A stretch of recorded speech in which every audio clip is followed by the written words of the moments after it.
जो भगवान जो प्रेम करते हैं अपने भगत से करते हैं, और भगवान के हृदय में भगत ही निवास करते हैं, और भगत के हृदय में भगवान निवास करते हैं।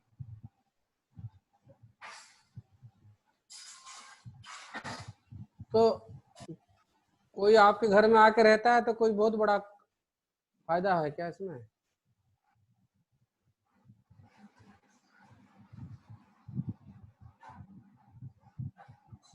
फायदा क्या है? भगवान हमारे हृदय में रहने से फायदा क्या है? जी मान लीजिए कोई आपके घर में अभी तक आप लोग ही रह रहे हैं, और जी जी। और कोई और एक व्यक्ति भी आके रहने लग गया, तो क्या उससे क्या फायदा क्या है? जी, भगवान तो पूरी सृष्टियों के मालिक हैं, अनंत अनंत के मालिक हैं, और भगवान जहाँ पे है तो वहां पे सर्व मंगल। तो कोई सांसारिक इच्छा नहीं रहेगी, कोई भौतिक आसक्ति से दूर हो जाएंगे, और बस फिर कोई शब्द नहीं है कि भगवान दिख जाएंगे, तो और कोई शब्द ही नहीं कि भगवान से क्या मांगे। आसक्ति, भौतिक आसक्ति नहीं रहेगी, और भौतिक संसार के कोई क्लेश नहीं रहेगा, ये बात सही है। लेकिन जो प्रेम मिलेगा उसका क्या?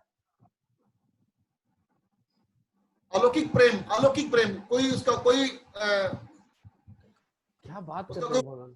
ये वर्णन नहीं हो सकता ये शब्दों बात, में। ये ऐसे ऐसे शब्द भागवतम में मालूम था आपको? ये भगवान बोल रहे हैं नहीं, कि लक्ष्मी देवी से भी जो आप मेरे को प्रिय है, ब्रह्मा जी से आप प्रिय है। शिव जी नहीं, से ये मालूम नहीं था। नहीं, आज ही सुना, आज ही सुना। मतलब देखिए ऐसा, ये बात क्यों भगवान कर रहे हैं? मतलब भगवान क्या कहना चाहते हैं कि देखो जी, तुम किसके पीछे घूम रहे हो और क्या चीज को तुम छोड़ रहे हो, क्या चीज हम तुम्हारे हाथ में लग सकता है, ये चीज। और जब इस चीज के ऊपर आदमी का नजर पहुंच जाता है ना, तो कुछ भी करने के लिए तैयार हो जाएगा, कुछ भी करने के लिए तैयार हो जाएगा भक्ति में। और जब वो भक्त कुछ भी करने के लिए तैयार हो जाएगा, तो भगवान भी पीछे नहीं हटते, भगवान भी कुछ भी करने के लिए तैयार हो जाएंगे। वो पूरा आपस में एकदम ये स्पर्धा चलती रहती है, कंपटीशन। भक्त जैसा प्रेम दिखाता है, भगवान भी ऐसे ही प्रेम दिखा के रहते हैं। बिल्कुल बिल्कुल। ओके, हरे कृष्णा। क्या प्रश्न है? कोई प्रश्न वगैरह नहीं है तो फिर आज के लिए आप तो शांति करते हैं।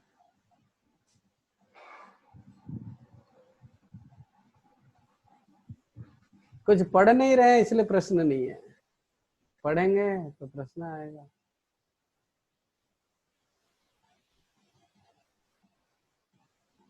हाँ बोलिए, सर्वपालक प्रभु। हरे कृष्णा प्रभु जी, दंडवत प्रणाम। नमो प्रणाम, बोलिए।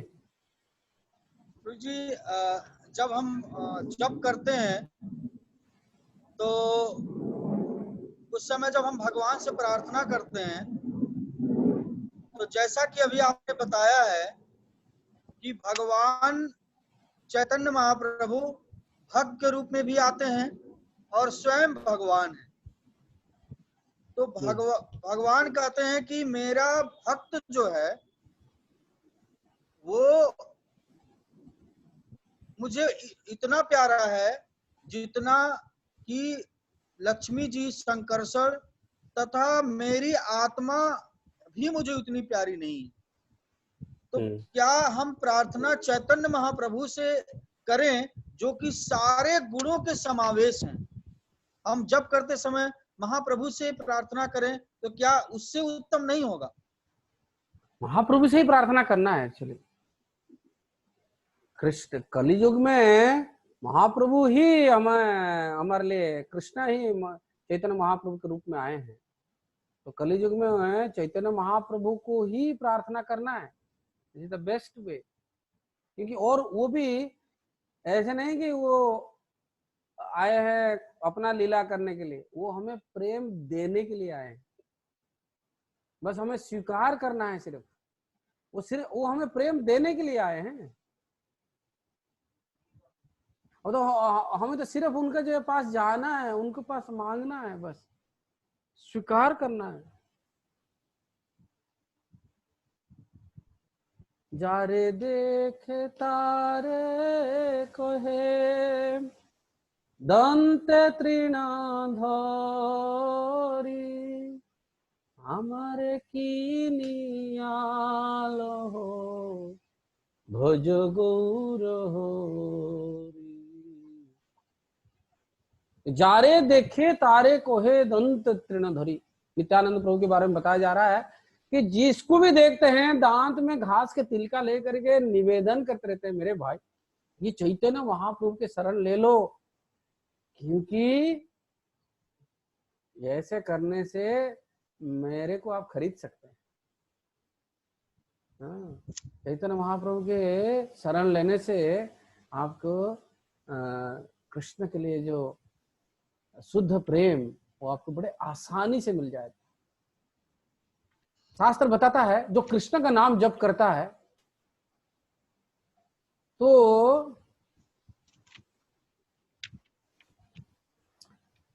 उसको कृष्ण प्रेम मिलता है, लेकिन जो चैतन्य महाप्रभु को नाम जप करता है, चैतन्य महाप्रभु का शरण लेता है, चैतन्य नित्यानंद का नाम जो जप करता है, तो कृष्ण प्रेम उनको ढूंढ ढूंढ के आता है। तो ये चैतन्य नित्यानंद इतने प्रेम अवतार हैं कि ये ऐसे बदान्य अवतार हैं कि अगर कोई नाम लेने लगता है, इनके अगर कोई शरण लेने लगता है, तो कृष्ण प्रेम उसको ढूंढ ढूंढ के आता है उसके पास। तो इतने उच्च चीज, इतने उन्नत चीज, इतने सर्वश्रेष्ठ वस्तु हमें चैतन्य नित्यानंद बड़े आसानी से दे रहे हैं। हमें सिर्फ उसको स्वीकार कर लेना है। जो चीज बड़े आराम से मिल जाता है ना, उसका कदर नहीं करते हैं हम।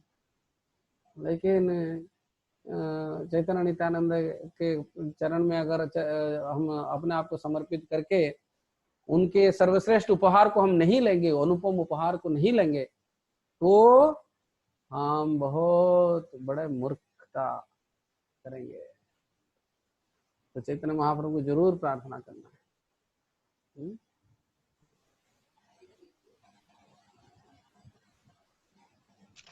हरे कृष्ण। दंडवत प्रणाम। दंडवत प्रणाम। बोलिए।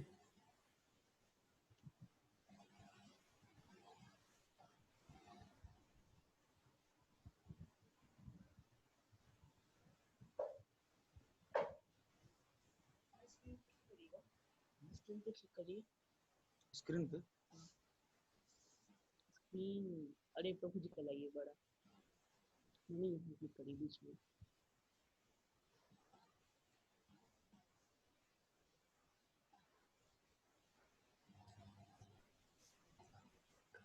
नदिया माता जी क्या पूछ रहे हैं? जी धन्यवाद प्रणाम। धन्यवाद प्रणाम। बोलिए। चंदन यात्रा चल रही है, अगर मतलब कि किसी बस जैसे हमारे पास डिटेल्स नहीं है तो हम हाँ जी क्या अगर किसी के पास मतलब डिटेल्स ना हो तो फिर हम मतलब फोटो जो रखी हुई है उस पे चंदन लगा सकते हैं भगवान जी को? हाँ लगा सकते हैं बिल्कुल। जैसे चंदन यात्रा चल रही। थोड़ा सा एक बूंद लगा सकते हैं बस।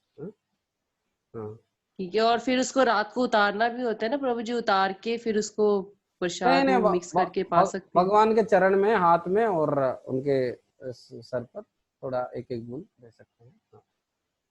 ऐसा नहीं कि पूरे फोटो में ही आप चंदन लगा दिया ना। एक बूंद करके लगाना है। यहाँ एक बूंद, यहाँ एक बूंद, हाथ में और चरण में। रात को उतारना होता है ना प्रभु जी, इसको उतार के फिर पानी। हाँ रात को पूछ सकते हैं या फिर अगले दिन स्नान के टाइम पर पूछ सकते हैं। ठीक है। हाँ जी।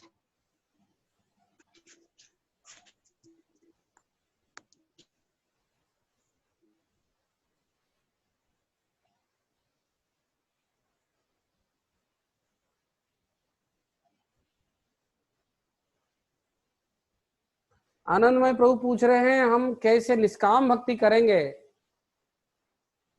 भक्तों के पास गोलोक वृंदावन जाने की भी इच्छा हो सकती है, तो ये क्या ये स्वार्थ नहीं है?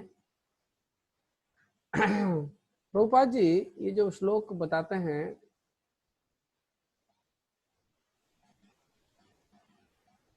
15वें अध्याय में,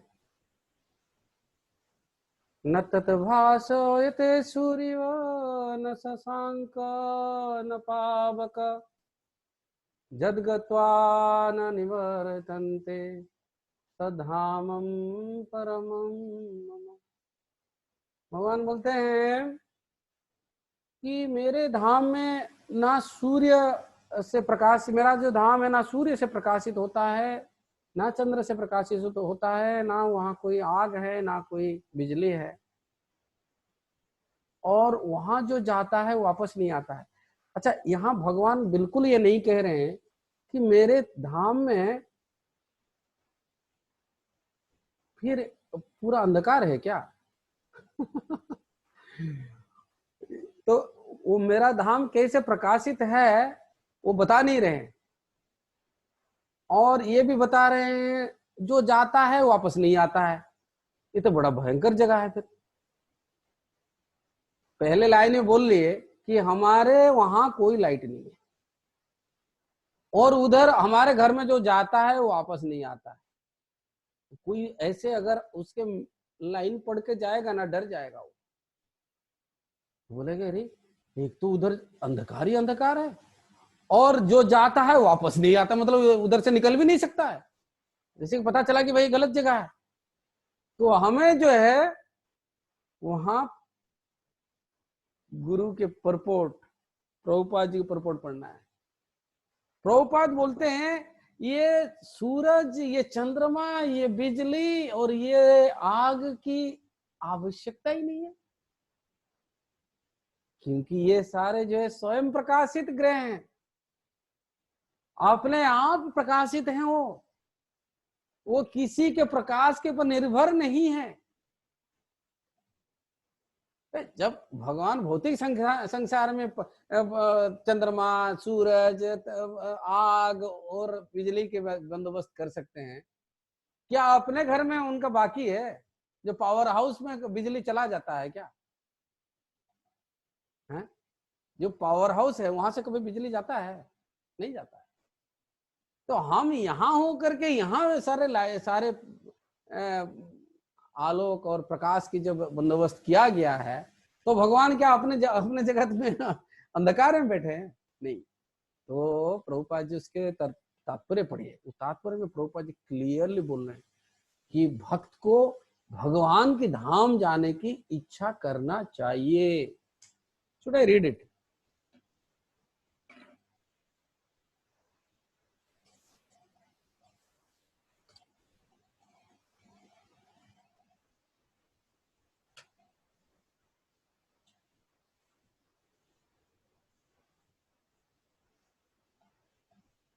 The spiritual world, the abode of Supreme Personality of Godhead, which is Krishna Loka. तो प्रभुपाद जी बोलते हैं कि जैसे इस पूरे ब्रह्मांड में एक ही ग्रह है जो कि स्वयं प्रकाशित है। कौन है वो? सूर्य है। वो स्वयं प्रकाशित ग्रह है, और उससे सारे ग्रहों को जो है प्रकाश मिल रहा है। तो भगवान के धाम में सारे जो ग्रह हैं वो अपने आप में प्रकाशित हैं। जैसे सूरज यहाँ अपने आप प्रकाशित है, ऐसा नहीं कि सूरज के यहाँ कभी अंधकार हो जाता है, शाम होता है, सुबह होता है। सूरज के लिए सुबह शाम नहीं होता है, हमेशा प्रकाशित रहता है। तो प्रभुपाद जी बहुत सुंदर तरीके से उदाहरण देते हैं, और आखिरी में बोलते हैं one should be captivated by this information. इसका हिंदी अगर मिल जाता मेरे को, इसमें हिंदी वाला भगवती हिंदी का, इसका हिंदी मैं सुनाता हूँ आपको।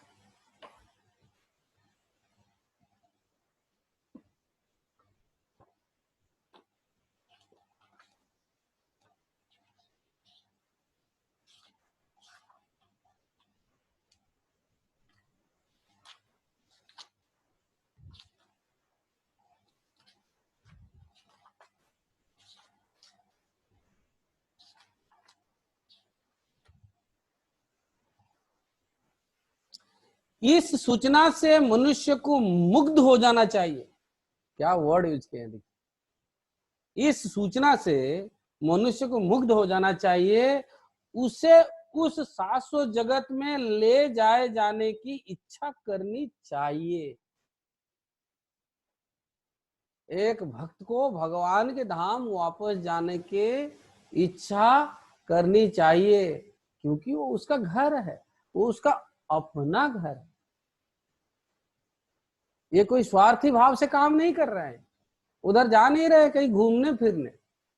वो इतना धक्का खा करके भौतिक संसार में कष्ट को अपना रहे हैं, ये चक्र से उद्धार करके वो अपने घर वापस जाने की इच्छा उसको रखनी चाहिए। और सच्चाई के इस मिथ्या प्रतिबिंब से अपने आप को विलग कर लेना चाहिए।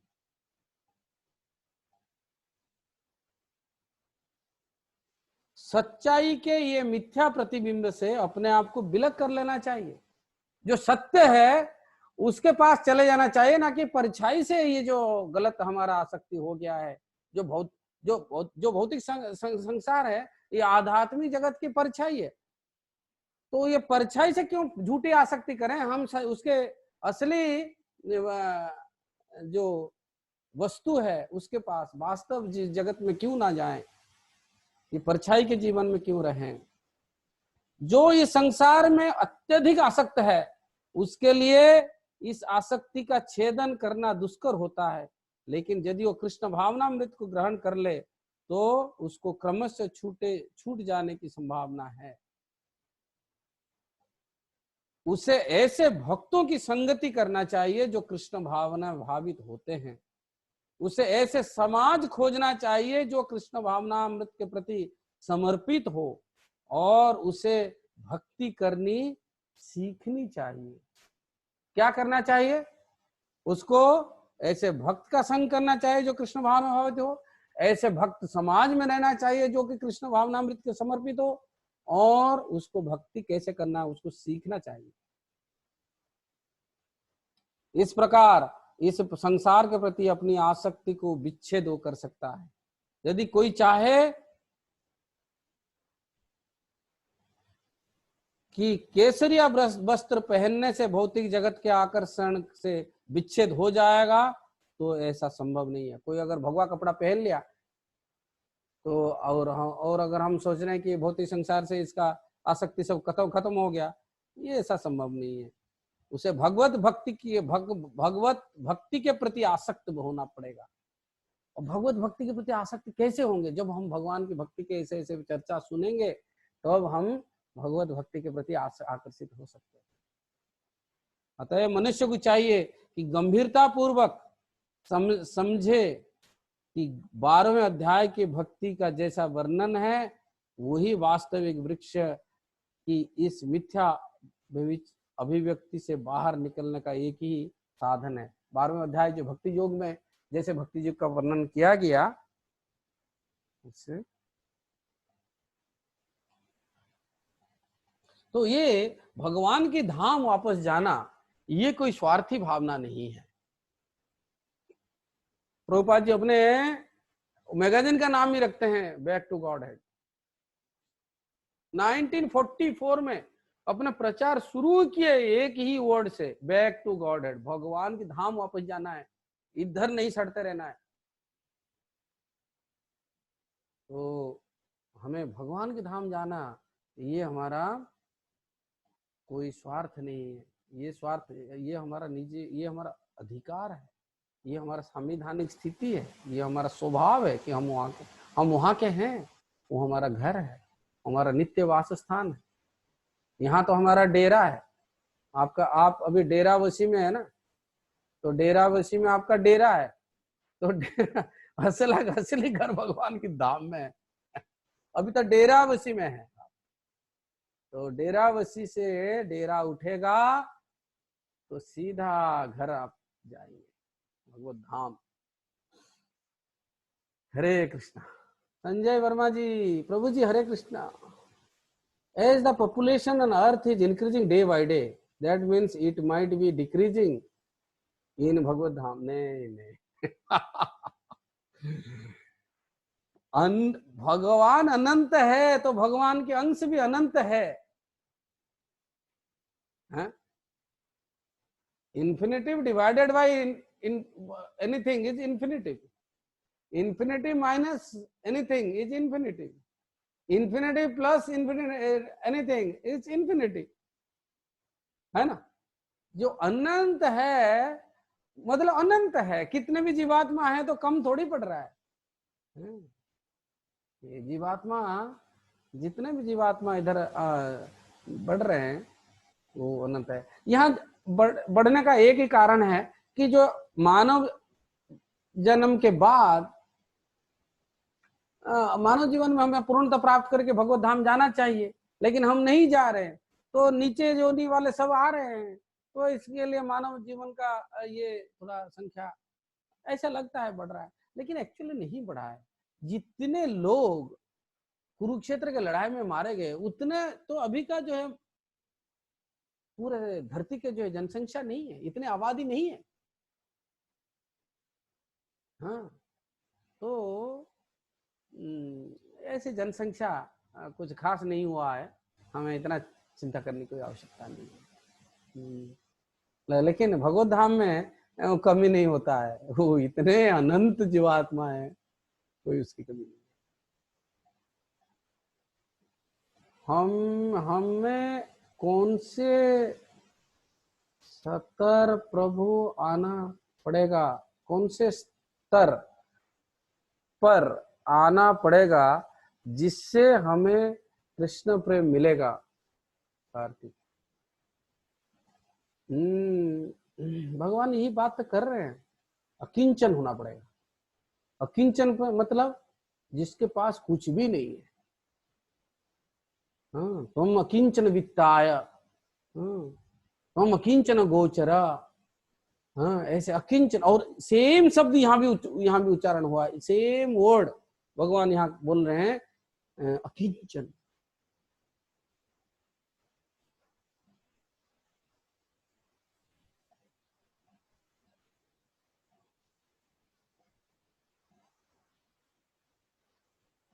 अकिंचनस्य दान्तस्य शान्तस्य समचेतस मया संतुष्ट मनस सर्वासुखमया दिशः।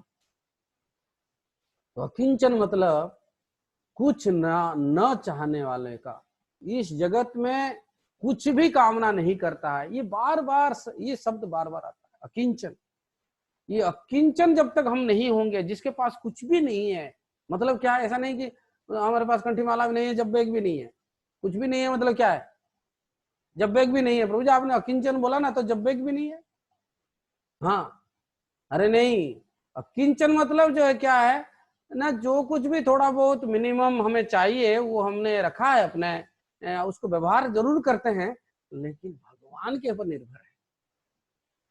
हम कुछ गिने चुने 8-10 चीजों का हम इस्तेमाल करते हैं जीवन निर्वाह के लिए, लेकिन हम उनके ऊपर निर्भर नहीं है, हम उनके ऊपर आसक्त नहीं है। हमें ऐसा नहीं लगता है कि इन्हीं की वजह से मैं टिका हुआ हूं, ऐसा नहीं है।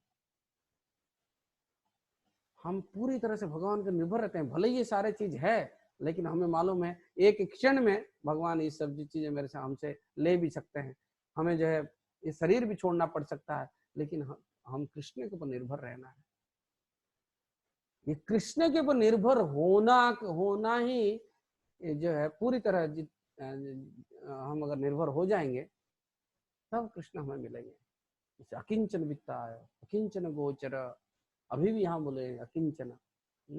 ये अकिंचन बनना पड़ेगा, हमें सब कुछ छोड़ना पड़ेगा, उस स्तर पर आना पड़ेगा। तो ये सब कुछ कैसे छोड़ेंगे ना, हमें सब कुछ चीज में भगवान को देखना पड़ेगा। कृष्ण की चीज है, कृष्ण की सेवा में, सेवा के लिए है, हमें कृष्ण की सेवा में इसको कैसे लगाएंगे।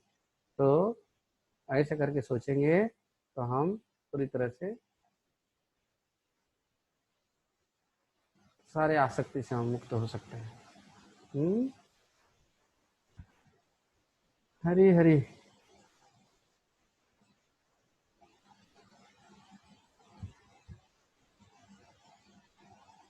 क्या कह रहे हैं जितेंद्र जी? जितेंद्र जी थोड़ा सोच में पड़ गए, सब कुछ छोड़ना पड़ेगा। हरे कृष्ण प्रभु जी, दोनों प्रणाम। धन्यवाद, प्रणाम। बोलिए। प्रभु जी, आपके लेक्चर सुन के भी सोच में ना पड़े फिर तो कोई फायदा नहीं हुआ ना सुनने का। लेकिन एक समस्या था, प्रभु जी के लेक्चर सुनने से हमारा समस्या बढ़ रहा है। एक तो संसार की समस्या था और भगवान को प्राप्त करने का समस्या आ गया। हाँ, नहीं प्रभु जी, कि क्या सोच रहे हैं? बस प्रभु जी ये सोच रहे हैं जो आपने आज बताया कि अपना भगवान जी ने कहा कि सब कुछ सरेंडर करो मेरे ऊपर और फिर देखो क्या प्रेम का अनुभव होता है। बट ये करना प्रभु जी बड़ा मुश्किल है, इसको करने में ही पता नहीं कितने कितने जन्म, पता नहीं कितना टाइम लगेगा। और अभी नहीं, ऐसा बिल्कुल नहीं है। ना ना ना ना, आप प्रभुपाद की किताब पढ़िए प्रभु जी, आपको तुरंत लगेगा ये कितना संभव है। ये बिल्कुल लगेगा, ये एकदम सत्य करके आपके सामने आ जाएगा। ये कृष्ण प्रेम आपके सामने वास्तव रूप से खड़ा रहेगा, बोले कि ये मेरे को ये प्राप्त कर सकता है, तो मैं इसको प्राप्त कर सकता हूँ।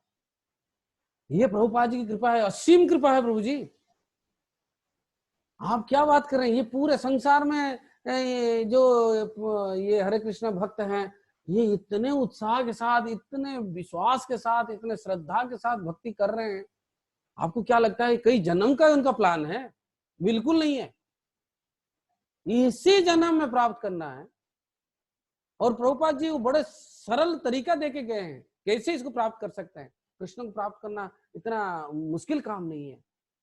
बस थोड़ा ऐसे इधर उधर की बातों को हम थोड़ा नकार के फोकस हो जाना है। It's possible, Krishna consciousness is possible, pure devotional service is possible, very much possible. ये बहुत ये अति अवश्य है कि हम इसको प्राप्त करेंगे। ये बिल्कुल संभव है। हाँ, तो ये आप मत सोचिए कि पता नहीं कब तक लग जाएगा, ये तो हमारे लिए बहुत मुश्किल लग रहा है। नहीं नहीं नहीं नहीं, हाँ। जब प्रभुपाद बोलते हैं गृहस्थ लोग जब भक्ति करने लगते हैं तो पत्नी भी, आपकी पत्नी का भक्ति आपको प्रभावित कर जाएगा, आपके बच्चों का भक्ति आपको प्रभावित करने लगेगा, और आपका भक्ति भी उनको प्रभावित करने लगेगा। ऐसा बिल्कुल नहीं है ये आपको हिमालय में कोई योगी को ढूंढना पड़ेगा आपको उठाने के लिए यमुनानगर से। नहीं, आपके अपने परिवार के लोग। ये भक्ति ऐसा चीज है ना, एक का प्रेम दूसरों को प्रभावित करता है, एक का प्रेम दूसरों को प्रभावित करता है। एक दूसरे से इंस्पिरेशन, अरे ये इतना प्रेम कर रहे हैं, ये इनको कितना आसक्ति है, कि क्या भाव रखते हैं, अरे हमें भी ऐसा करना है, हमें भी ऐसा करना है। तो एक दूसरे को प्रभावित करता है ये प्रेम। भगवान की भक्ति जो है एक दूसरे पर प्रभाव विस्तार करता है। और देखिए प्रभुपाद जी 11 साल में पूरे दुनिया को हिला दिए। हाँ, सही बात है। तो ये संभव है।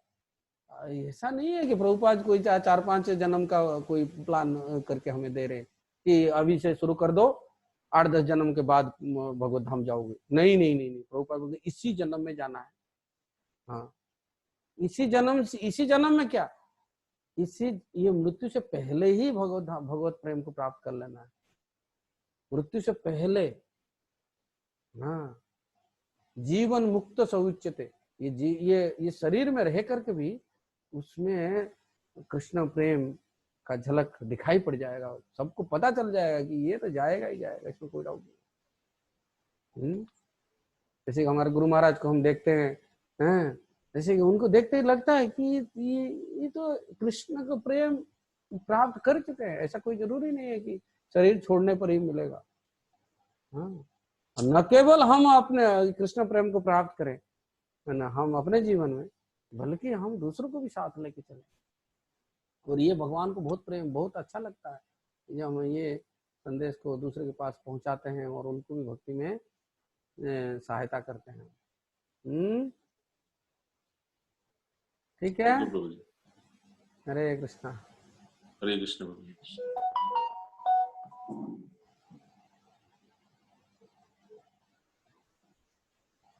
हाँ बोलिए।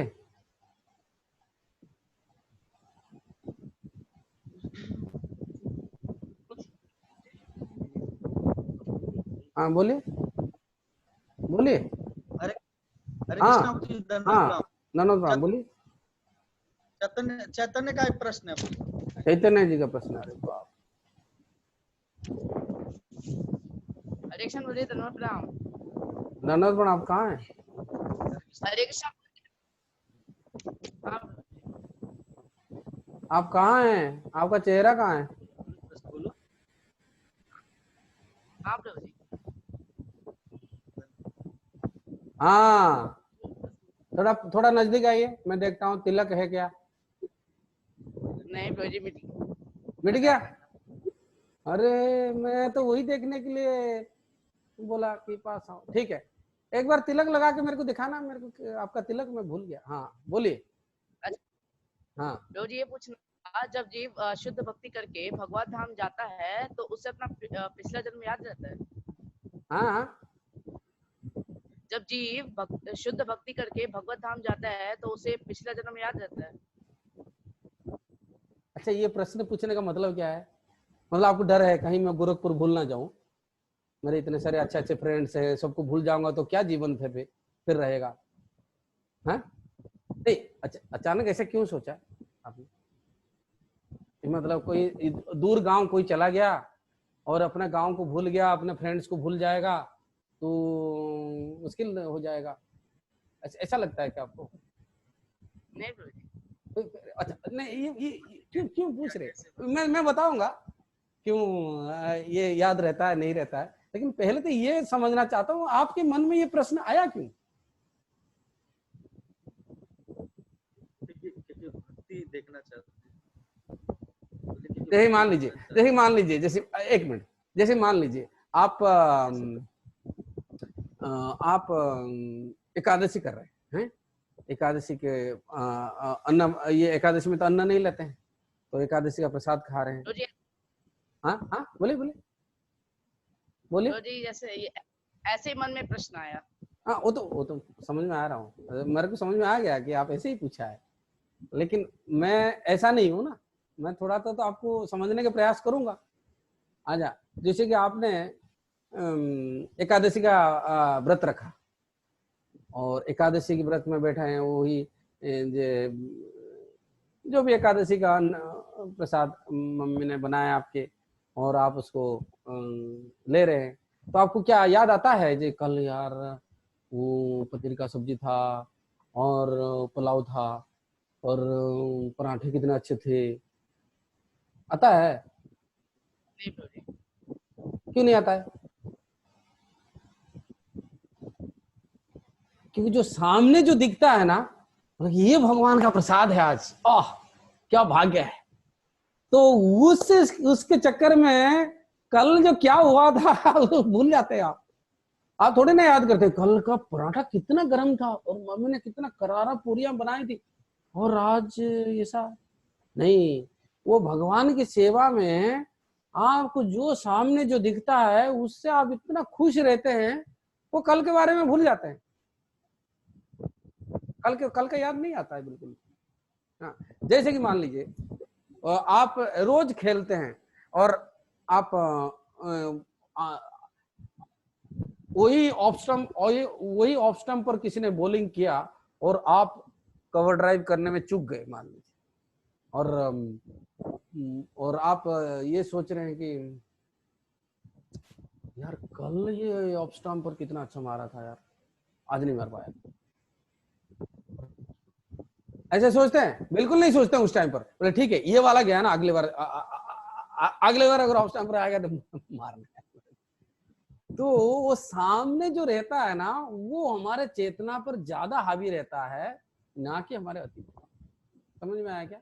तो भगवान के धाम में हमारा अतीत जीवन जो है वो याद नहीं रहता है। क्यों ना? भगवान इतना आकर्षक है। और नंबर 2 क्या होता है मैं बताता हूँ आपको, असली बात बताता हूँ। हम जो ये भौतिक संसार में घूम रहे हैं ना, तो हमारा असली पहचान तो वहां है, वहां हमारे वास्तविक संबंध के लोग जो हमारा राह देख रहे हैं, तो वहां जब जाते हैं ना तो यहाँ के दोस्ती सब भूल जाते हैं। जैसे मान लीजिए आप हॉस्टल में 8 दिन के लिए गए एग्जाम देने के लिए, और वो 8 दिन के लिए आपने आपने कितने सारे फ्रेंड्स भी बनाए, लेकिन जब घर पहुंचते हैं मम्मी पापा भाई सबको मिलते हैं, वो 8 दिन के हॉस्टल में रहने का जो दोस्तों को याद करते हैं क्या? अरे यार छोड़ो यार, वो हो गया बहुत। हाँ क्यों ना, इधर अपना घर में वापस आ गए ना, अपने घर में, घर के सामने वो थोड़ा बहुत मार्केट में किससे मिल गए तो उसको थोड़ी ना याद रहता है, बिल्कुल याद नहीं रहता है, याद नहीं करता है। ऐसे ही हम, क्योंकि हमारा असली घर भगवान के धाम है और उस धाम को हम कितने जन्मों से हम छोड़े हुए हैं और इस भौतिक संसार में हम भटक रहे हैं, अलग अलग रिश्ते में अलग अलग पहचान लेकर के, और जाने में बहुत मुश्किल होता है। हम सोचते हैं यार ये रिश्ता हम कैसे तोड़ेंगे, लेकिन जब वहां पहुंचेंगे ना तो हमको लगा अरे बाप रे, मैं किधर गया था, सारे अनजान लोगों के बीच में चला गया, और यहाँ मेरा घर है, मेरे सारे रिश्तेदार हैं, और मैं कहाँ भटक रहा था अभी तक। और क्योंकि भगवान के धाम के जो समय हमारे समय से बहुत बड़ा स्केल है, तो हालांकि यहाँ हम करोड़ों जन्म घूमते हैं, वहां एक एक क्षण क्या देर होता है हम जब वापस जाते हैं। और वो भी एक ऐसा लगता है जैसे कुछ हमें नींद लग गया था, एक अज्ञान में चले गए थे थोड़ी देर के लिए, और वहां एक सपना देखा कि हम गोरखपुर में हैं और ऐसे एयरपोर्ट स्कूल में पढ़ रहे हैं, ऐसे ऐसे बातें हम देखा। तो ऐसे करके हम जब वहां पहुंचते हैं 1 सेकंड का देर होता है, लेकिन उसी के अंदर अरे बाप रे क्या सपना था, कैसे हम चले गए उधर, यहाँ इतना सारे अच्छे रिश्ता है, इसको छोड़ करके उधर क्या कर रहे थे। हाँ, एक डर तो रहता है कि ये बहुत भयंकर सपना था। हाँ, लेकिन वास्तव जीवन को लेकर के हम बहुत खुश रहते हैं और इसको बिल्कुल मिस नहीं करते हैं, बिल्कुल याद नहीं करते। ठीक है, अभी ये समय खत्म हो रहा है, हम आकर के चर्चा करें।